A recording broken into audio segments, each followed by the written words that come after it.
സ്വാഗതം. ഇന്നത്തെ നമ്മുടെ റെസിപ്പി മാങ്ങ സീസൺ അല്ലേ. നാട്ടിലാണെങ്കിലും പുറം രാജ്യങ്ങളിലാണെങ്കിലും നിറയെ മാങ്ങകൾ വരുന്നുണ്ട്. ഇപ്പൊ ഇവിടെയൊക്കെ നിറയെ വെറൈറ്റി മാങ്ങകൾ വരുന്നുണ്ട്. പഴുത്ത മാങ്ങയാണെങ്കിലും പച്ച മാങ്ങയാണെങ്കിലും ഒക്കെ നിറയെ വരുന്നുണ്ട് കേട്ടോ. അപ്പൊ നമുക്ക് ഇങ്ങനെ മാങ്ങകൾ കാണുമ്പോൾ മാങ്ങ അച്ചാറായിട്ടും മാങ്ങ ഏതൊക്കെ രീതിയിൽ നമുക്ക് കഴിക്കാൻ പറ്റുമോ അതെല്ലാം കഴിക്കാൻ തോന്നും അല്ലേ, നമ്മുടെ പണ്ടത്തെ ഓർമ്മകളൊക്കെ വെച്ചിട്ട്.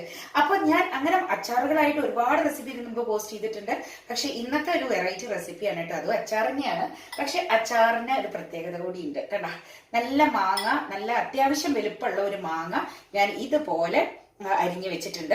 അതിന്റെ കൂടെ ഒരു സാധനം കൂടി ചേർത്തിട്ട് അടിപൊളി ടേസ്റ്റ് ആയിട്ട് നമുക്ക് ചോറിനൊപ്പം കഴിക്കാൻ പറ്റുന്ന ഒരു റെസിപ്പിയാണ് കേട്ടോ ഇന്ന് ചെയ്യുന്നത്. സൂപ്പർ ടേസ്റ്റ് ആണ്, എല്ലാവരും ട്രൈ ചെയ്ത് നോക്കണം. അപ്പൊ നമുക്ക് അതിനെന്തൊക്കെയാ ചേരുവകൾ വേണ്ടത് നോക്കാം. ഞാൻ ഇങ്ങനെ കനം കുറഞ്ഞിട്ട് ഇതുപോലെ നീളത്തിൽ അരിഞ്ഞിട്ട് ഏത് രീതിയിൽ അരിയാട്ടോ, ഒരു ടേസ്റ്റ് വ്യത്യാസത്തിനും കാണുമ്പോൾ ഒരു വ്യത്യാസത്തിനും വേണ്ടിയിട്ട് ഞാൻ ഇതുപോലെ അരിഞ്ഞതാണ്. അതിനൊപ്പം നമ്മൾ ചേർക്കാൻ പോകുന്ന സാധനം ക്യാരറ്റ് ആണ് കേട്ടോ. ക്യാരറ്റും മാങ്ങയും വെച്ചിട്ട് നല്ല അടിപൊളി ടേസ്റ്റ് ആണ് കേട്ടോ. എല്ലാവരും ട്രൈ ചെയ്ത് നോക്കണേ. ഇതുവരെ ട്രൈ ചെയ്തിട്ടില്ല എന്നറിയാം. ഞാൻ ഒരു തവണ ട്രൈ ചെയ്തപ്പോൾ ഉണ്ടല്ലോ ഭയങ്കര ഇഷ്ടപ്പെട്ടു. അപ്പം ഞാൻ വിചാരിച്ചു നിങ്ങൾക്കും കൂടി കാണിച്ചു തരാമെന്ന്. അപ്പം ഞാൻ ഒരു ചെറിയ ക്യാരറ്റ് ഞാൻ ഇതുപോലെ അരിഞ്ഞു വെച്ചിട്ടുണ്ട്. അതുപോലെ തന്നെ കനം കുറഞ്ഞ് നീളത്തിൽ അരിഞ്ഞു വെച്ചിട്ടുണ്ട് കേട്ടോ. അപ്പോൾ നിങ്ങൾക്ക് ഏത് രീതിയിൽ വേണമെങ്കിലും അരിയാം. ക്യാരറ്റ് ഇത് മാങ്ങ അത്യാവശ്യം വലുപ്പമുള്ള മുഴുത്ത മാങ്ങയായിരുന്നു. ആ മാങ്ങയ്ക്ക് ഞാനൊരു ചെറിയ ക്യാരറ്റാണ് കേട്ടോ എടുത്തിരിക്കണം. മാങ്ങയുടെ അത്ര തന്നെ ക്യാരറ്റ് എടുക്കേണ്ട, അതിലൊരു 1/4 ഭാഗം എടുത്താൽ മതി കേട്ടോ ക്യാരറ്റ്. ഇനി നമുക്ക് എങ്ങനെ ചെയ്യണം എന്നുള്ളത് നോക്കാം കേട്ടോ. പാൻ അടുപ്പത്ത് വെച്ച് അതൊന്ന് ചൂടായി വരുമ്പോൾ അതിലേക്ക് കുറച്ച് എണ്ണ ചേർത്ത് കൊടുക്കുക കേട്ടോ. ഇപ്പം നമുക്ക് വളരെ കുറച്ച് എണ്ണ മതി. അത് 1 ടീസ്പൂൺ എണ്ണയെ ഞാൻ ചേർത്തിട്ടുള്ളൂ. ഒന്ന് കടുക് പൊട്ടിച്ചെടുക്കാൻ വേണ്ടിയിട്ടുള്ള എണ്ണ മാത്രമേ വേണ്ടുള്ളൂ കേട്ടോ. ഇപ്പോൾ ഒന്ന് നന്നായി എണ്ണ ചൂടായി വരുന്ന സമയത്ത് അതിലേക്ക് കുറച്ച് ഒരു 1/4 ടീസ്പൂൺ വരെ കടുക് ചേർത്ത് കൊടുക്കാം. കടുക് ഒന്ന് പൊട്ടി വരട്ടെ. ആ സമയത്ത് കടുക് പൊട്ടി വരുന്ന സമയത്ത് ഇതിലേക്ക് ഉലുവ ചേർത്ത് കൊടുക്കാം. ഒന്ന് നമുക്ക് ഇളക്കി കൊടുക്കാം കേട്ടോ. ഉലുവയൊക്കെ ഒന്ന് നന്നായിട്ടൊന്ന് പൊട്ടി വരട്ടെ. ഈ സമയത്ത് കടുകൊക്കെ നന്നായി പൊട്ടി ഉലുവി നന്നായി ചുമന്ന് വന്നിട്ടുണ്ട്. ഞാൻ സ്റ്റൗ ഓഫ് ചെയ്യണം കേട്ടോ. ഇനി നമുക്ക് ഓഫ് ചെയ്തതിന് ശേഷം ആ ചൂടോടുകൂടി തന്നെ നമുക്കൊരു കാര്യം ചെയ്യാം.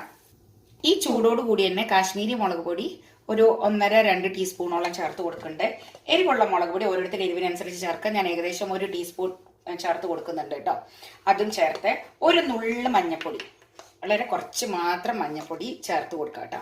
ഇനി നന്നായിട്ട് ഈ ചൂടിൽ തന്നെ ഇളക്കി കൊടുക്കുക.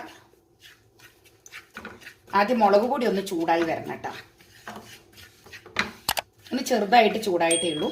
ഇനി നമുക്ക് സ്റ്റൗവിലേക്ക് വെച്ച് കൊടുത്ത് ഒന്ന് ഇത് മൂപ്പിച്ചെടുക്കണം. നമുക്ക് സ്റ്റൗവിലേക്ക് വെച്ച് കൊടുക്കാം. എന്നിട്ട് ചെറുതായിട്ട് നമുക്കിതൊന്ന് മൂപ്പിച്ചെടുക്കണം. പച്ചമണമൊക്കെ ഒന്ന് മാറി ഒന്നിങ്ങനെ ചെറുതായി കളർ മാറി വരണം. സ്റ്റൗ ലോ ഫ്ലെയിമിൽ ഇട്ട് കൊടുക്കുക കേട്ടോ. കരിഞ്ഞു പോകരുത് മുളക് പൊടി, അത് പ്രത്യേകം ശ്രദ്ധിക്കണം. സ്റ്റൗ ലോ ഫ്ലെയിമിൽ ഇട്ട് കൊടുത്തിട്ട് നമുക്കൊന്ന് ഇളക്കി കൊടുക്കാം. ഒപ്പം തന്നെ കുറച്ച് കായപ്പൊടി, വളരെ കുറച്ച് മതി കേട്ടോ, ഒരു നുള്ളു കായപ്പൊടിയും കൂടിയും ചേർത്ത് കൊടുക്കാം. ഇനി നമുക്കിതൊന്ന് കൈവിടാതെ ഇളക്കി കൊടുത്തിട്ട് അതൊന്ന് മൂത്ത മണം വരണം. മുളക് പൊടി ഒട്ടും തന്നെ കരിയരുത്. അതിൻ്റെ നിറം മാറി നമുക്കറിയില്ലോ മൂത്ത മണം വരും. ആ ഒരു സമയത്ത് നമുക്ക് സ്റ്റൗ ഓഫ് ചെയ്തെടുക്കാം. വളരെ ലോ ഫ്ലെയിമിൽ ഇട്ട് കൊടുത്തിട്ട് വേണം കേട്ടോ ഇളക്കി കൊടുക്കാനായിട്ട്. കളറെല്ലാം മാറി വരും, ഒന്ന് ബ്രൗൺ ഷെയ്ഡിലേക്ക് ആയി വരും, അത്രേ ആവശ്യമുള്ളൂ. ഈ പരുവത്തിലായി കിട്ടിയിട്ടുണ്ട്, കരിയരുത്. ഇനി ഈ സമയത്ത് നമുക്ക് പച്ച കടുക് പൊടിച്ചത്, പച്ച കടുകാണ് കേട്ടോ, വറുത്ത കടുകല്ല, പച്ച കടുക് പൊടിച്ചത് ഞാൻ ഇതിലേക്ക് ചേർത്ത് കൊടുക്കുകയാണ്. ഏകദേശം ഒരു 1/4 ടീസ്പൂൺ ചേർത്ത് കൊടുക്കുന്നുണ്ട് കേട്ടോ. ഒരു 1/4 ടീസ്പൂൺ മതി, പിന്നെ വേണമെങ്കിൽ നോക്കിയിട്ട് ചേർക്കാം. പച്ചക്കടുക്, ഈ പച്ചക്കടുക് ചേർത്താൽ പിന്നെ അതിലിട്ട് ഇളക്കരുത്. നമുക്ക് മാങ്ങ കൊട്ടി കൊടുക്കാം. അരിഞ്ഞു വെച്ചിരിക്കുന്ന മാങ്ങ കൊട്ടി കൊടുക്കാം. ഒപ്പം തന്നെ ക്യാരറ്റും കൊട്ടി കൊടുക്കാം. ഇതുവരെ നമ്മൾ ഉപ്പൊന്നും ഇട്ടിട്ടില്ല. അപ്പം നമുക്കിനി ആവശ്യത്തിനായിട്ടുള്ള ഉപ്പും കൂടി ചേർത്ത് കൊടുക്കാം. മാങ്ങയ്ക്കും ക്യാരറ്റിനുള്ള ഉപ്പ് കൂടി ചേർത്ത് ഇളക്കി കൊടുക്കാം കേട്ടോ. ചെറിയ ചൂട് ഇപ്പോൾ ചട്ടിക്കുണ്ടല്ലോ, അതുപോലെ മുളകും എല്ലാം ചെറിയ ചൂടുണ്ട്, അത്രേ ആവശ്യമുള്ളൂ. ഇനി ഇതെല്ലാം കൂടി നന്നായി മിക്സ് ചെയ്ത് എടുക്കണം കേട്ടോ.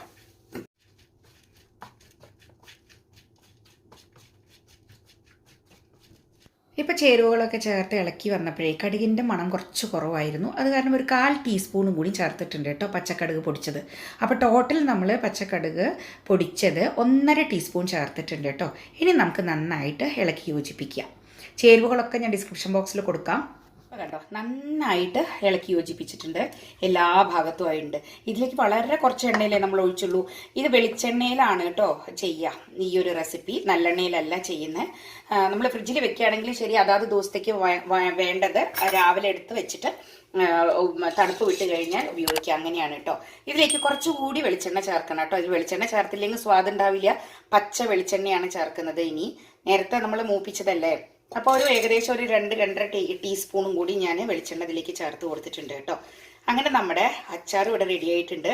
ഇതെല്ലാം കൂടി മിക്സ് ചെയ്തിട്ട് ഏകദേശം ഒരു 2 മണിക്കൂർ നേരം ഇങ്ങനെ ഇരിക്കട്ടെ. അതിനുശേഷം നമുക്ക് അച്ചാർ ഉപയോഗിക്കാം. അടിപൊളി ടേസ്റ്റ് ആയിട്ടുള്ള ഒരു റെസിപ്പിയാണ് കേട്ടോ. ട്രൈ ചെയ്ത് നോക്കണം എല്ലാവരും. ഞാൻ ഇതിലേക്ക് തന്നെ കൊട്ടി വെച്ചിട്ട് അടച്ചു വെക്കുകയാണ് കേട്ടോ. കുറച്ച് കഴിഞ്ഞിട്ട് നമുക്ക് തുറന്നു നോക്കാം. ഏകദേശം ഒരു 2-3 മണിക്കൂർ അവിടെ ഇരിക്കട്ടെ. എന്നാലാണ് അത് കറക്റ്റായിട്ട് അതിലേക്ക് ഉപ്പും മുളകും ഈ സ്വാദുകളും എല്ലാം പിടിക്കുള്ളൂ. ഇതിലേക്ക് നമ്മൾ വറ്റൽമുളകോ കറിവേപ്പിലയോ ഒന്നും ചേർക്കണില്ല കേട്ടോ. ഇങ്ങനെയാണ് ഇത് തയ്യാറാക്കുന്നത്. വളരെ സിമ്പിളായിട്ടുള്ള റെസിപ്പിയാണ്. വളരെ കുറച്ച് സാധനങ്ങളെ ആവശ്യമുള്ളൂ. പെട്ടെന്ന് തയ്യാറാക്കാം. മാത്രമല്ല ക്യാരറ്റും കൂടിയും ചേരുമ്പോൾ ഒരു പ്രത്യേക രുചി തന്നെയാണ് കേട്ടോ. അച്ചാർ പാത്രത്തിലേക്ക് മാറ്റിയിട്ടുണ്ട്. 2 മണിക്കൂർ അങ്ങനെ അടച്ചിരിക്കട്ടെ. അതിനുശേഷം നമുക്ക് തുറന്ന് നോക്കാം കേട്ടോ. 2 മണിക്കൂർ 2.5-3 മണിക്കൂറായിട്ടുണ്ട് കേട്ടോ. നമ്മുടെ അച്ചാർ എങ്ങനെയുണ്ട് നോക്കാം. സൂപ്പറായിട്ടുണ്ട് കേട്ടോ. അതിന്നൊക്കെ വെള്ളമൊക്കെ ഇങ്ങനെ ചെറുതായിട്ട് ഇറങ്ങി വന്ന് ഒന്ന് മയം വന്നിട്ടുണ്ട്. ഈ സമയത്ത് ക്യാരറ്റിലൊക്കെ നന്നായിട്ട് ഉപ്പൊക്കെ പിടിച്ചിട്ടുണ്ടാവും. നമ്മുടെ മാങ്ങയിലും അതേ നന്നായിട്ട് ഉപ്പും മുളകും എല്ലാം പിടിച്ചിട്ടുണ്ടാവും കേട്ടോ. അപ്പോൾ ഈ സ്പെഷ്യൽ മാങ്ങാച്ചാർ എല്ലാവരും ട്രൈ ചെയ്ത് നോക്കണം കേട്ടോ. അടിപൊളിയായിട്ടുള്ള മാങ്ങാച്ചാർ എങ്ങനെയുണ്ടെന്ന് എല്ലാവരും പറയണം അഭിപ്രായം. അതുപോലെ തന്നെ ഇതുപോലുള്ള റെസിപ്പികൾക്ക് ചാനലൊന്ന് സബ്സ്ക്രൈബ് ചെയ്യുക. തൊട്ടടുത്തുള്ള ബെൽ ബട്ടണും കൂടി ക്ലിക്ക് ചെയ്തിട്ട് ഓൾ ഓപ്ഷൻ ക്ലിക്ക് ചെയ്യാൻ മറക്കരുത് കേട്ടോ. എന്നാലേ ഞാനിടുന്ന റെസിപ്പികളുടെയൊക്കെ വീഡിയോയ്ക്ക് അപ്പം തന്നെ നിങ്ങൾക്ക് നോട്ടിഫിക്കേഷൻ വരുള്ളൂ. അപ്പോൾ എല്ലാവരും മാങ്ങാച്ചാർ കൂട്ടി കഴിക്കാൻ റെഡിയല്ലേ? ഞാനൊന്ന് ട്രൈ ചെയ്ത് നോക്കട്ടെ കേട്ടോ. ഒന്നും പറയാനില്ല. കുറച്ച് ചോറും കുറച്ച് തൈരും മാത്രം മതി. അടിപൊളിയാണ്. ഒന്നും വേണ്ട. കഞ്ഞിയൊക്കെ കുടിക്കുമ്പോൾ അടിപൊളി ടേസ്റ്റ് ആയിട്ടുള്ള ഒരു മാങ്ങാച്ചാറാണ് കേട്ടോ ഇത്. അപ്പോൾ എല്ലാവരും ട്രൈ ചെയ്ത് നോക്കണം. നമ്മൾ ഒരു തവണ കഴിച്ചാൽ വീണ്ടും വീണ്ടും കഴിക്കാൻ തോന്നുന്ന ഒരു റെസിപ്പി തന്നെയാണ് കേട്ടോ. അത് ക്യാരറ്റും കൂടി മിക്സ് ചെയ്യുമ്പോൾ ക്യാരറ്റ് ഒന്ന് എടുത്ത് നോക്കാം. ക്യാരറ്റിൻ്റെ ടേസ്റ്റ് ഉണ്ടല്ലോ, അതും സ്പെഷ്യലാണ്. നമ്മൾ കണ്ണടച്ച് കഴിക്കുകയാണെങ്കിൽ ഇത് ക്യാരറ്റാന്ന് പറയുക പോലും ഇല്ല. അത്രയും സ്വാദാണ് കേട്ടോ അത്. ഇവൻ നിങ്ങൾക്ക് ക്യാരറ്റ് തനിയെ വെച്ചിട്ടും ഈ ഒരു റെസിപ്പി ചെയ്യാം. നല്ല ടേസ്റ്റാണ്. ക്യാരറ്റൊക്കെ അച്ചാറായി കഴിക്കാൻ ഇഷ്ടമുള്ളവർക്ക് വളരെ നല്ലതാണ്. അപ്പം നമുക്ക് വേറൊരു റെസിപ്പിയായി കാണാം. താങ്ക്